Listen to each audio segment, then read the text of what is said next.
본문 말씀으로 영적 겨울을 깨우는 봄의 초청, 영적 겨울을 깨우는 봄의 초청이라는 제목으로 말씀 나눌 때에 하나님께서 오늘 이 말씀을 통해 또 우리에게 크신 은혜로 함께 하실 줄 믿습니다.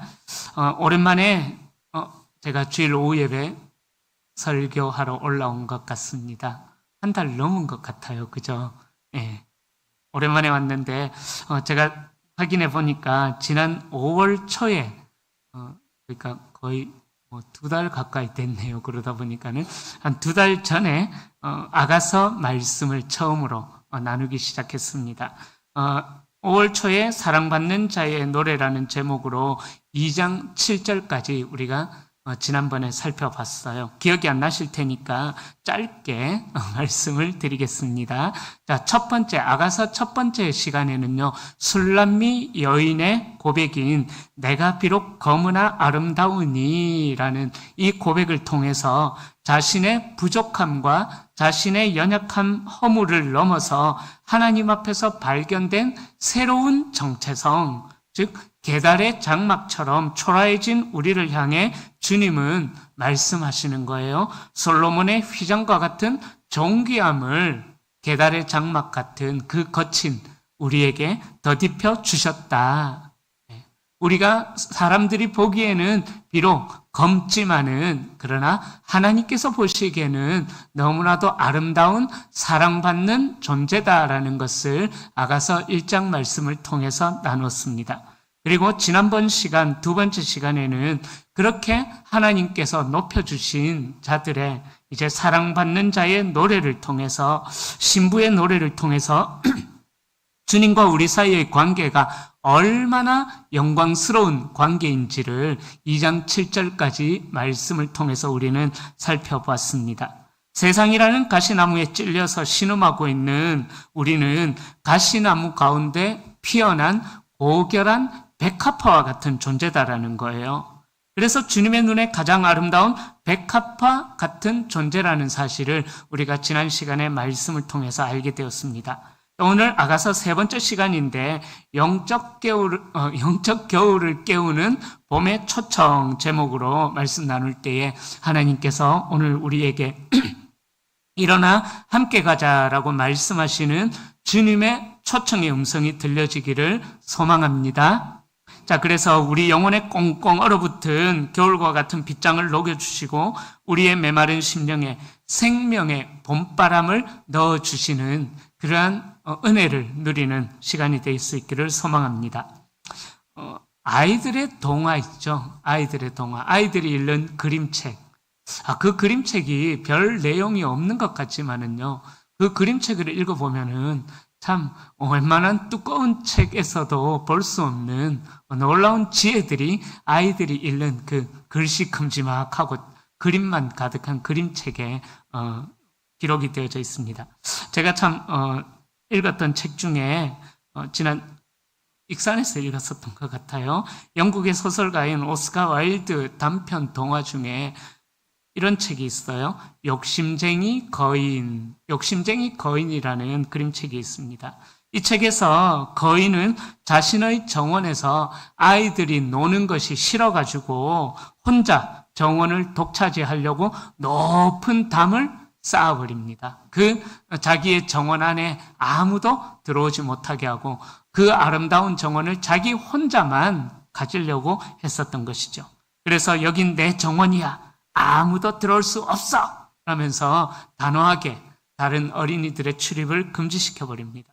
그 결과 온 세상에 파릇파릇하게 봄이 찾아오고 새들이 노래하기 시작했는데 오직 이 거인의 정원만큼은 여전히 차디찬 눈과 얼음이 가득한 겨울에 머물러 있습니다.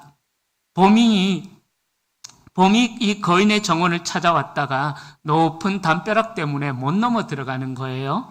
그리고 환영받지 못하는 그 차가운 기운 때문에 이 봄이 찾아왔다가 그냥 지나쳐 버렸던 것입니다.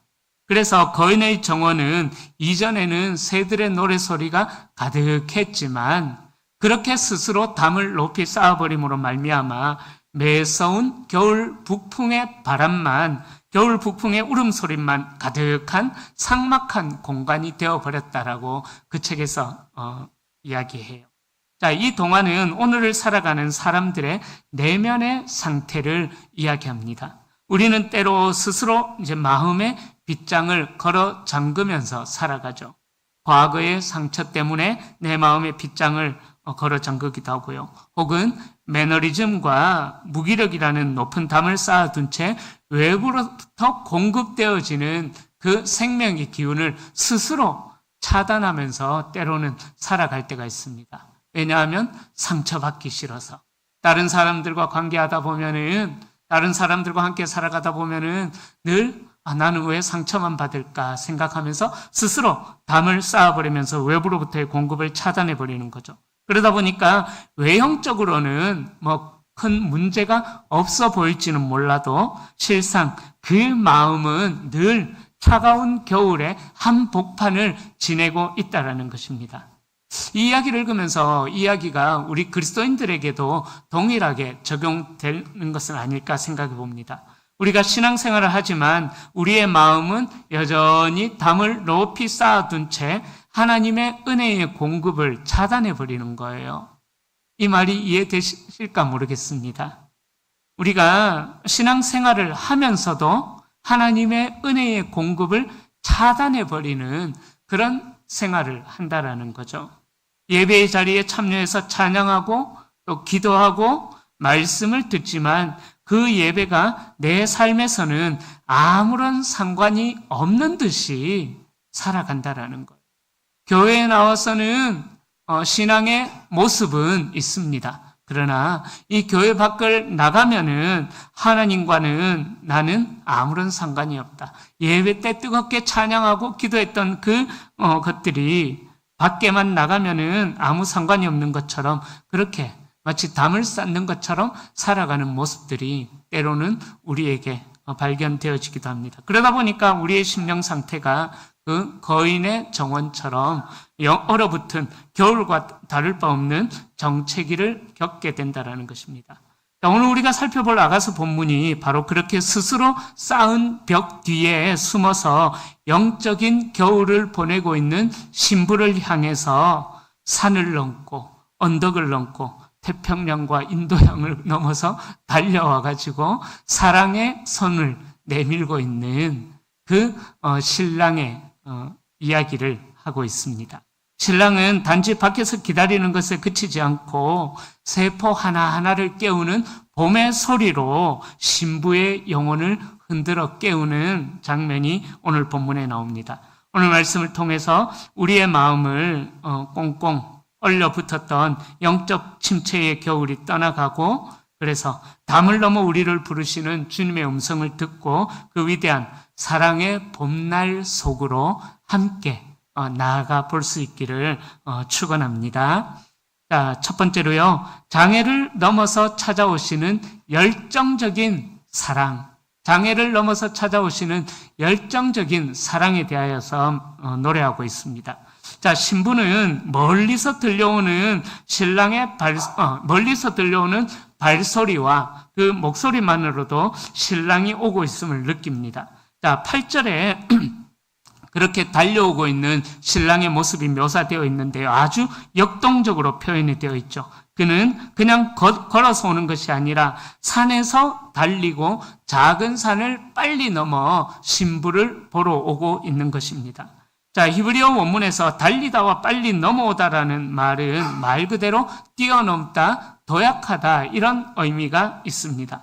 그러니까 이 신랑은 가파른 절벽과 험난한 바위, 팔레스타인 땅의 그 험난한 바위산이 가로막고 있다고 할지라도 사랑하는 연인을 만나기 위해서라면 그 어떤 지형적인 장애물도 그에게 걸림돌이 되지 않는다라는 거예요.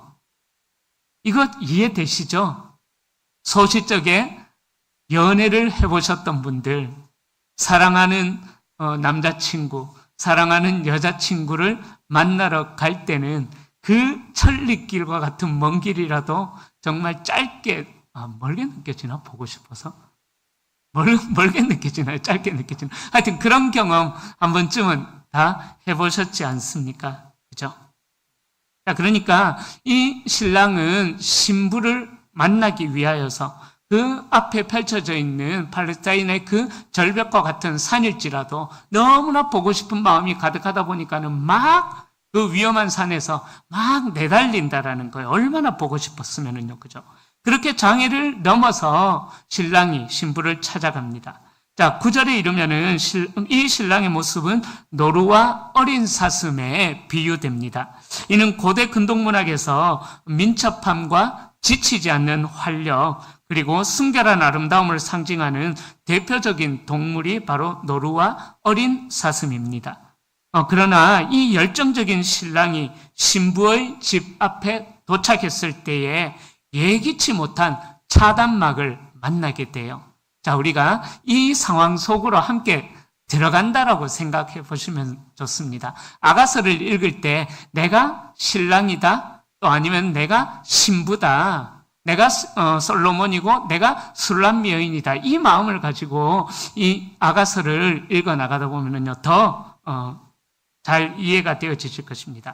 자, 그렇게 신랑이 열정적인 모습으로 신부의 집 앞에 도착했는데 우리 벽을 만나게 되죠. 여기서 우리 벽은 어떤 벽이냐면은요, 우리 그런 의미가 아닙니다. 여기서 우리 벽은 상처받기 싫어서 아니면은 혹은 낙심해서 스스로 걸어 잠근 우리 마음의 빗장, 우리가 세운 벽, 그것을 의미하는 단어입니다. 그러니까 그 벽 앞에서 신랑은 어떻게 해야 되나 고민을 하게 된다라는 거죠.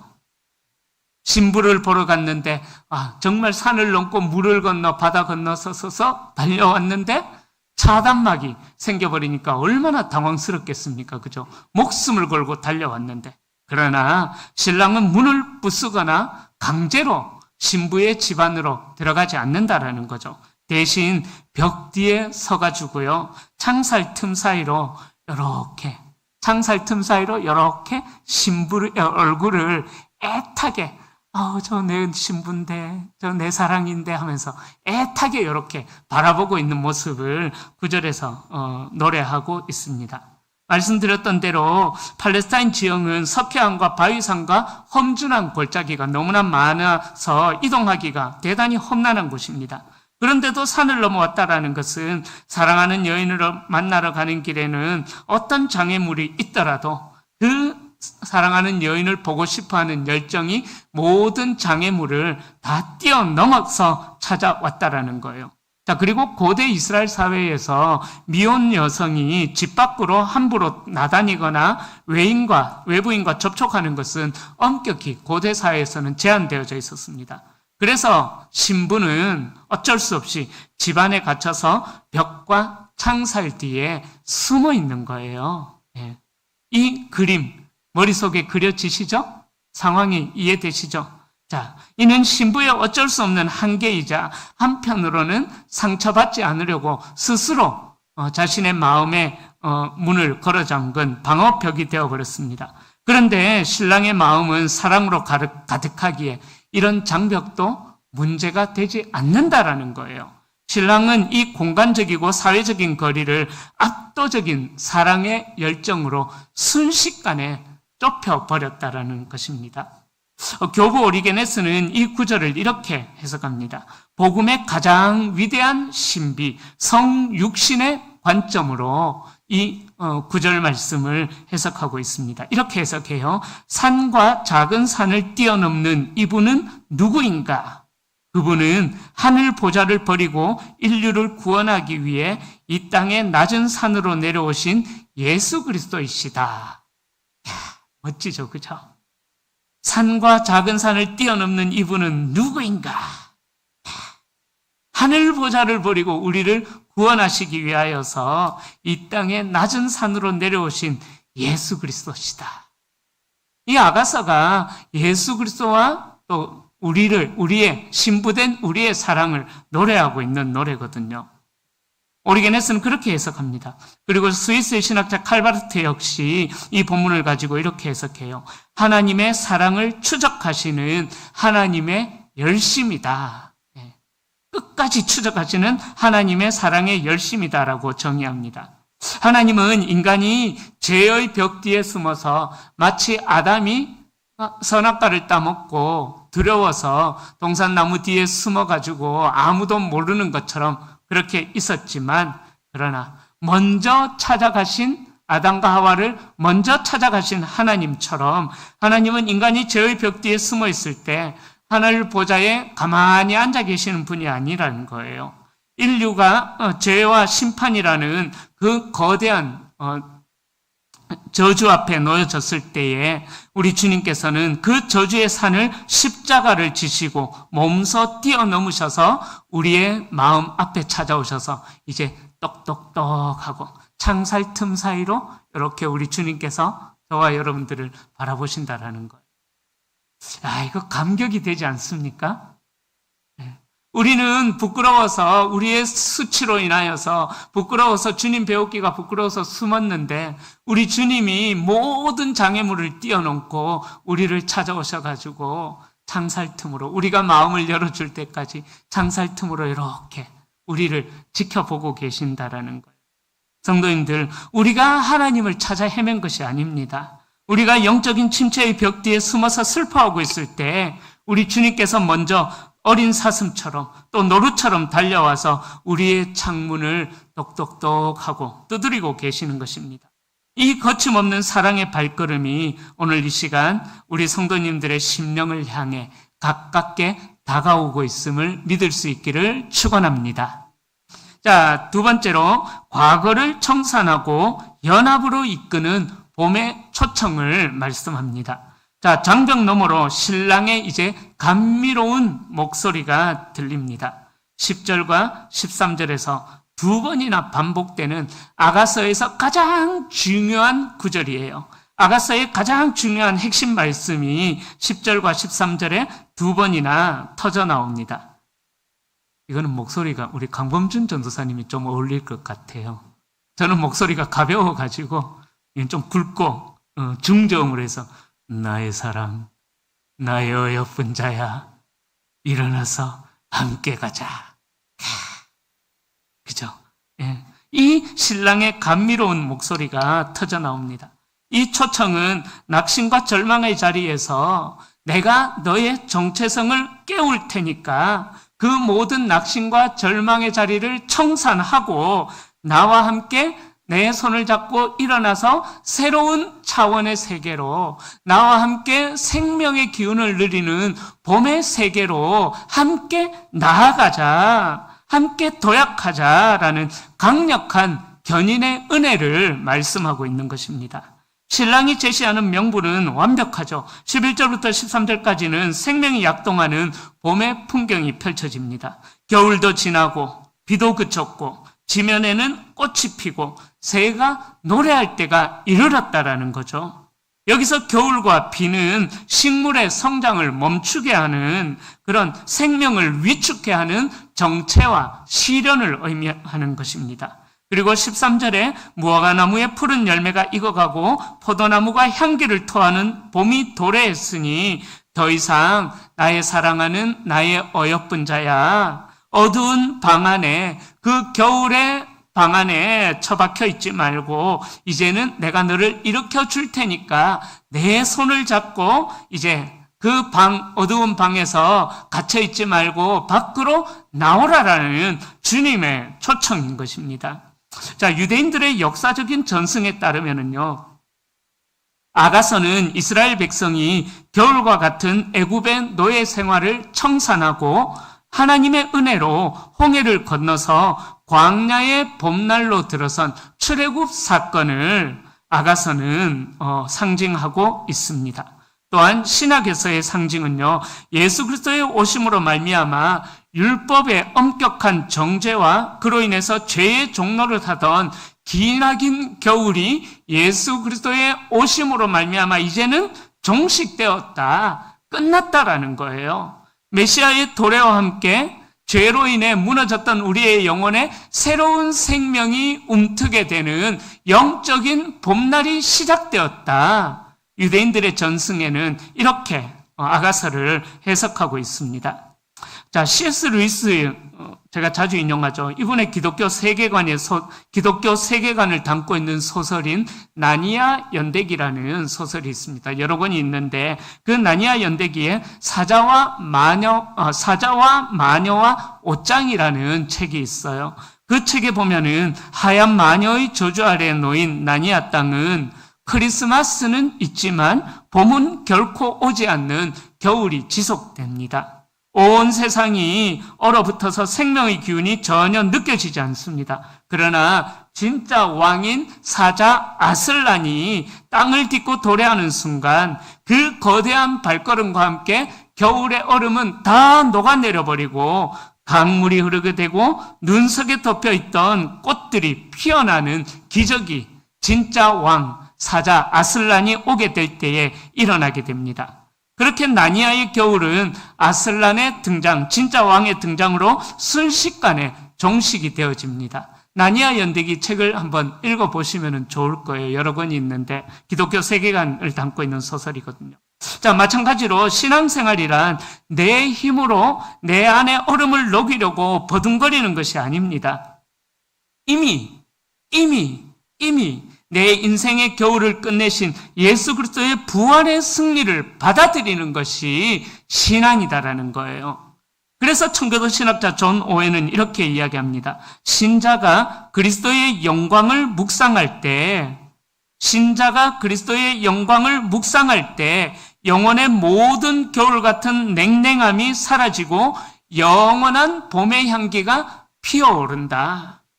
그리스도의 영광을 묵상할 때 영원한 봄의 향기가 피어오른다. 너무 멋진 말이죠. 그렇다면 성도님들, 아슬란이 와서, 진짜 왕이 와서 이미 겨울이 끝나고 봄이 시작되었는데도 불구하고 여전히 차가운 겨울의 담벼락 속에 또 차가운 겨울의 동굴 속에서 숨어서 벌벌 떨고 있는 존재가 있다면 얼마나 안타까운 일이겠습니까? 오늘 본문에 나오는 신부의 모습이 바로 그런 모습이다라는 거예요.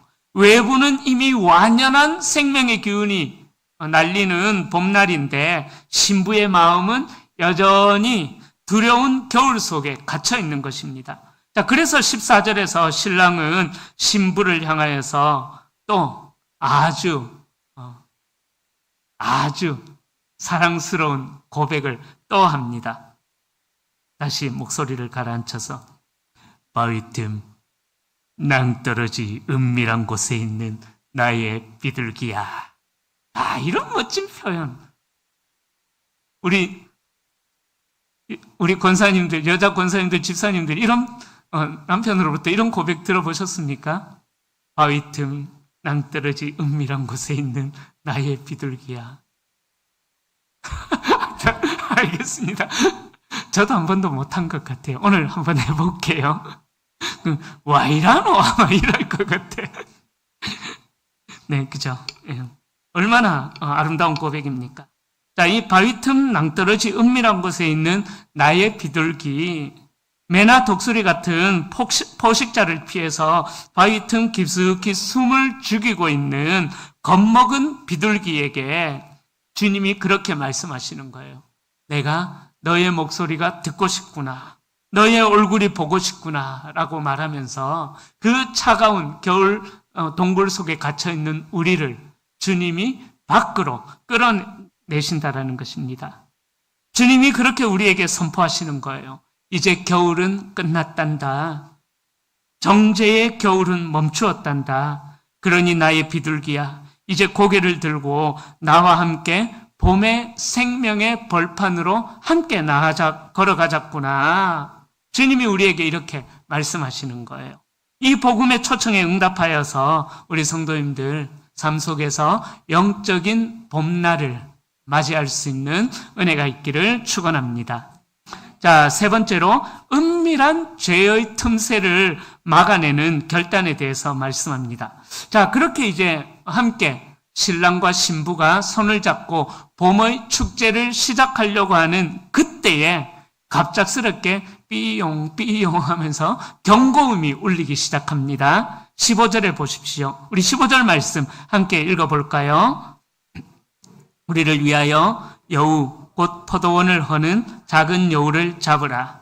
우리의 포도원에 꽃이 피었습니다. 자, 이제 막 포도나무에 꽃이 피어서 신랑과 신부가 함께 그 달콤한 향기를 누리고 있는데 이 꽃이 열매로 맺히지 못하도록 방해하는 회방꾼이 등장했다라는 거죠. 그것은 어떤 거대한 사자나 곰이 아니라 눈에 잘 띄지 않는 아주 작은 여우다라고 이야기합니다. 이 여우들은 포도원 울타리 밑으로 은밀하게 굴을 파고 들어가서 부드러운 꽃을 갉아먹고 뿌리를 상하게 하여서 농사를 한순간에 망쳐버리는 것입니다. 고대 팔레스타인에서 포도원 농사는 공동체의 생존과 직결된 중대한 과업이었습니다. 특히 봄철에 피는 포도꽃은 대단히 연약하여서 작은 자극에도 쉽게 떨어져 버렸다고 합니다. 이 시기에 작은 여우가 이 포도원에 들어오면은요, 그 해의 수확은 하나도 거둘 수가 없는 전멸이 되어버린다고 합니다. 그래서 파수꾼들은 밤낮으로 교대해가면서 눈을 부릅뜨고 작은 틈새까지 감시했다고 합니다. 아가서 기자는 바로 이 일상적인 농경의 법칙을 가지고 와서 주님과 우리 사이의 영적 교제를 가로막는 은밀한 죄의 문제를 다루고 있는 것입니다. 자, 마이클 레빈의 저서인 깨진 유리창의 법칙이라는 책이 있어요. 깨진 유리창 법칙이라는 책에서 이런 내용이 나옵니다. 거대한 기업이 있는데 그 거대한 기업이 무너지는 것은 대형 사고 때문이 아니라는 거예요. 바로 매장 한 구석에서 깨진 유리창 하나를 방치하는 것 때문에 거대한 기업이 무너진다고 합니다. 그러니까 그 거대한 기업에서 어떤 프랜차이즈가 있다면은 직원의 아주 사소한 불친절 같은 작은 틈새를 무심히 넘겨버렸을 때 기업이 무너지게 된다고 합니다. 우리가 그런 뉴스들 많이 보게 되잖아요. 그죠? 어떤 대형 프랜차이즈가 회사들이 점원의 작은 실수 하나를 그거를 막지를 못해가지고 사회의 전체의 공분을 불러일으키는 그런 일들이 일어나지 않습니까? 그래서 그 작은 균열을 방치하듯이 사소한 무관심과 작은 방치가 결국 전체를 파멸로 이끌어버린다는 것입니다. 오늘 본문에 나오는 작은 여우가 우리에게서 그 죄의 상징이다라는 것입니다. 우리의 영성도 그렇죠. 사탄은 결코 우리나라는 종교의 자유가 있기에 사탄은 절대로 우리에게 네가 예수를 부인해라 그렇게 거대하게 다가오지 않습니다. 대신 우리의 심령 안에, 우리의 심령 포도원에 작은 여우 같은 은밀한 죄악들을 풀어놓는다라는 거예요. 그래서 그 은밀한 죄악으로 인해서 우리는 이렇게 생각합니다. 나도 사람인데 어떻게 말씀대로 다 살아? 사람이 살다 보면은 죄도 지을 수도 있는 거지. 내가 어떻게 완벽하게, 내가 예수도 아니고 어떻게 그렇게 완벽한 삶을 살 수 있어? 라는 그런 작은 타협점들 또는 마음속에 슬그머니 피어오르는 작은 불평과 원망의 감정들이라는 거예요. 신학자 매튜 엘리는 이 구절을 주의하면서 다음과 같이 경고합니다. 가장 치명적인 죄는 대개 가장 작아 보이는 죄의 모양에서 시작된다. 작은 여우를 잡지 않으면 영혼의 모든 꽃은 열매를 맺지 못하고 말라 죽을 것이다. 매튜 엘리는 그렇게 해석을 합니다. 그러나 이 위기 속에서 신부는 마침내 언약적 확신을 선포하며 노래합니다. 16절입니다. 내 사랑하는 자는 내게 속하였고 나는 그에게 속하였도다. 자, 여우의 위협이 있다고 할지라도 신랑과 신부의 연합은 결코 깨질 수가 없다라는 것을 선언하고 있습니다. 이 연합의 신비를 깨달을 때에 우리의 신앙은 더욱더 단단해지게 되는 것입니다. 단호해지게 되는 것입니다. 나는 주님의 것이고 주님은 나에게 속하였다. 좀 불경스러운 말처럼 보이지만은요, 내가 주님께 속하였고 주님은 내게 속하였다. 어떤 신적인 권위를 깎아내리는 말처럼 보이지만은요, 아닙니다. 그런 의미가 아닙니다. 바로 나는 주님의 것이고 주님은 나를 위해 모든 것을 당신의 전부를 내어주셨기에 내 마음의 포도원이 주님과 연합이 되어졌다. 그런 의미인 것입니다. 그래서 우리의 마음이 포도원이 주님의 거하시는 처소가 되었기에 우리는 주님이 싫어하시는 작은 여우, 작은 죄의 모양조차도 용납할 수 없는 거룩한 자존심이 우리에게 생겨났다라는 것입니다. 성도님들, 우리가 언제 자존심을 부리십니까? 내 자아가 인정을 받지 못할 때 우리는 내가 어떤 사람인데 라면서 자존심을 드러낼 때가 있죠. 그러나 우리가 정말 우리의 자존심을 드러내야 할 때는 우리가 무시당할 때가 아니라 하나님이 우리 안에 모든 것을 다 내어주셔서 우리를 재창조하신 하나님의 생명이 있는 정체성을 가지고 있는 자들이기에 이 죄에 무너질 때 우리는 우리에게 있는 자존심을 드러내야만 하는 거예요. 죄 앞에서 우리는 자존심을 드러내야만 합니다. 나는 그 죄와 연합하는 자가 아니다. 더 이상 죄가 나에게는 아무런 영향력이 없다라고 우리는 죄 앞에서는 우리의 정체성이라는 자존심을 강하게 세워야 하는 것입니다. 그러므로 사랑하는 성도님들, 주님과 나 사이에 그 아름다운 연합의 꽃을 지켜내기 위해서 영적인 파수꾼의 눈을 뜨시고 내 안의 작은 죄악들을 예수의 이름으로 단호하게 솎아내어서 청소하는 거룩한 결단이 우리에게 있기를 주님의 이름으로 축원합니다. 자, 이제 말씀을 정리합니다. 사랑하는 성도님들, 봄의 춤판, 주님과 함께하는, 주님 손잡고 함께 봄의 생명을 누리는 춤의 세계로 나아갈 수 있기를 바랍니다. 우리의 인생의 겨울은 참으로 길고 춥게 느껴질 것입니다. 과거의 상처나 낙심의 벽 뒤에 숨어서 바위 틈 은밀한 곳에 갇혀서 한숨 쉬고 있는 우리의 처지는 참으로 연약해 보입니다. 그러나 우리 주님은 우리의 어떠함에도 아랑곳하지 않으시고 은혜의 산을 넘고 저주의 언덕을 도약하셔서 오늘 우리의 영혼의 문 앞에 당도하셨습니다. 그리고 닫힌 마음의 창문 틈으로 우리의 이름을 부르시면서 우리에게 다정하게 선언하십니다. 겨울도 지나고 비도 그쳤다. 나의 사랑, 나의 어여쁜 자야, 이제 그만 일어나서 나와 함께 가자. 우리 주님이 우리에게 이렇게 말씀해 주시는 줄로 믿습니다.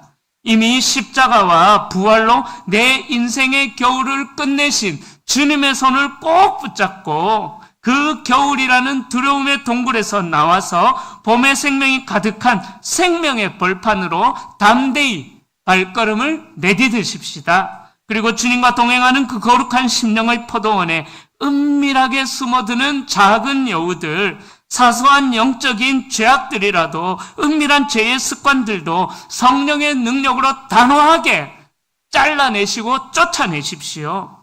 왜요? 우리는 주님께 속하였기 때문입니다. 그리고 주님은 기꺼이 우리를 위해 당신의 전부를 내어주셨기 때문입니다. 그러기에 이 완벽한 사랑의 연합 안에서 이번 한 주간 우리 성도님들의 삶의 터전마다 영적인 겨울이 떠나가기를 축원합니다. 그래서 생명의 봄꽃이 만발하는 그러한 은혜를 누리는 복된 이 한 주간이 되시기를 주님의 이름으로 간절히 축원합니다.